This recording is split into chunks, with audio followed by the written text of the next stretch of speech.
She's a good little shooter. Guys, this is the relatively new H&K G36. Let's begin the video.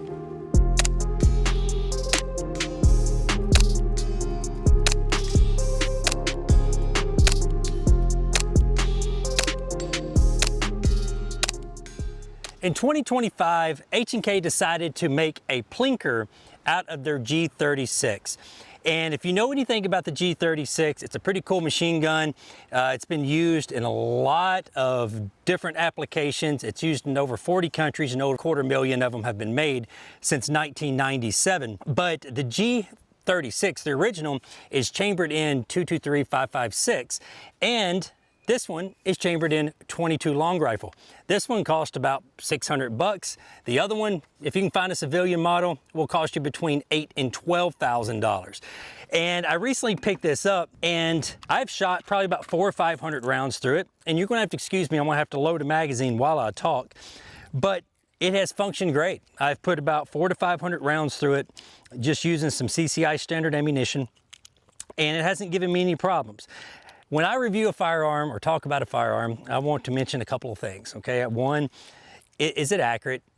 That's going to be pretty much a gimme. Is it going to be reliable? Because a firearm that's not reliable is not fun. Go ahead and just throw it in the trash. And if it's going to be affordable, meaning, is it worth the money? $600 for this firearm. It's a fun little plinker. Now, you're probably asking yourself, well, does H&K actually make this firearm? Well, they kind of do, but kind of don't. They sub it out to Umarex, and I know there's some mixed feelings about Umarex down through the years. They've made some not so great 22s, but then again, they have made some really good 22s. And in my opinion, this is a really good 22 for their price point. Because honestly, when a firearm company like H&K that is known for their military style weapons wants to bring something to the market in 22 long rifle, they really don't have the tooling to do it or the machinery to do it, because this operates on a totally different action than the original G36. So they need to sub it out to make it cost effective.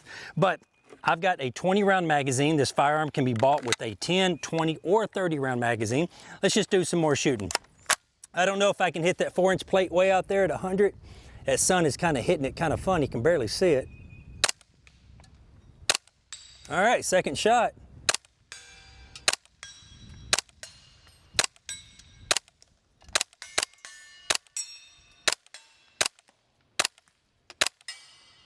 That one's kind of hard to hit. All right, so it runs great. The trigger, I will tell you, is heavy, okay? But here's the thing, I don't mind a heavy trigger, but what I do mind is a heavy trigger that does not break clean. That trigger breaks very clean.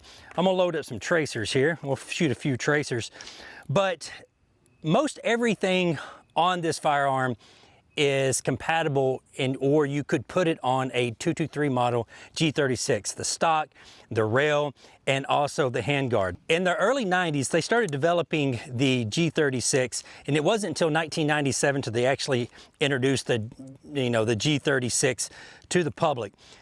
The cool thing about 1997 is this. There was some great music in 1997. There was, you had Soundgarden, you had Live, you had country music that was actually country music that actually told a story that was really good. And let's not forget, it was the year I graduated high school. So 1997 was a great year. The only problem, or the big problem with the G36 was its accuracy. They were fine for underneath 100 yards, their accuracy was fine, but once you started going out to 200 and 300 yards, their accuracy was no bueno. So, all right, got some tracers lined up here, or loaded up here. Let's just do some shooting, see if we can actually see them on this bright sunny day. Oh, I saw that one.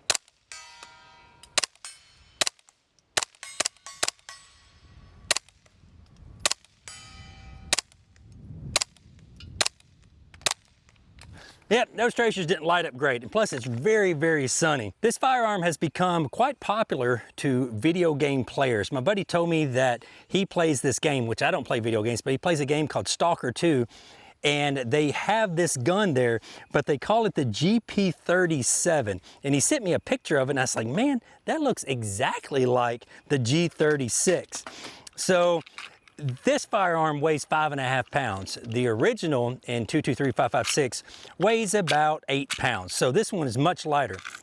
And the thing is, back in the late 90s, everything, I guess that started the polymer generation of firearms. You know, they started coming out left and right with polymer firearms, and this gun was known to have everything polymer on it. The handguard is polymer, the receiver, the handle, the folding stock, everything on this thing seems like it is polymer. So it makes for a pretty light gun.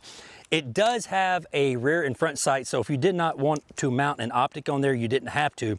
But the rear sight has a peep sight or a square notch, and it is adjustable for your windage and elevation. And like I mentioned before, this firearm does come with one magazine. This one is 20 rounds. I wish I had about 4 or 5 of these to do the video instead of loading on camera, but I've got what I got, so I'm gonna make do with it. Now, I am shooting suppressed. I am shooting a Banish 22 suppressor.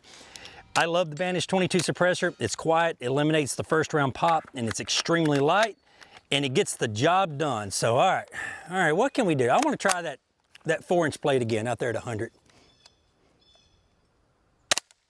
All right, first shot. Let's try it again. Twice hurts luck. There we go. Just aim a little higher. There we go.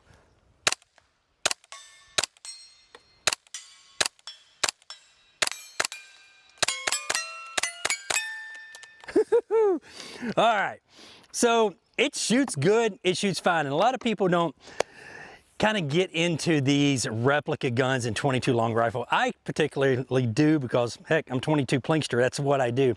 I like them, I believe they serve a purpose. Now, I don't think that you're going to win a 500-yard shooting competition splitting playing cards with it, but the accuracy is not bad. The firearm is very consistent. It's not all over the place, and it just feels pretty cool. It looks like it should weigh about 25 pounds, but only 5.5 pounds. It is kind of light. The rear stock, it does fold, and so you can shoot it with the stock folded in. And I guess that's what one big thing about the G36 when it first came out with the in the chambered in 556 was that you could actually fold the stock in and shoot it. It didn't rely on a buffer spring. So that was pretty cool. And then since then, you know, H&K has upped their game with different firearms that's taken the place of this particular firearm. But I think it's pretty cool. And the charging handle on both sides, that is pretty neat. So, all right, let's finish out the video here. What can we shoot? All right, let's go out here at 75 yards. All right.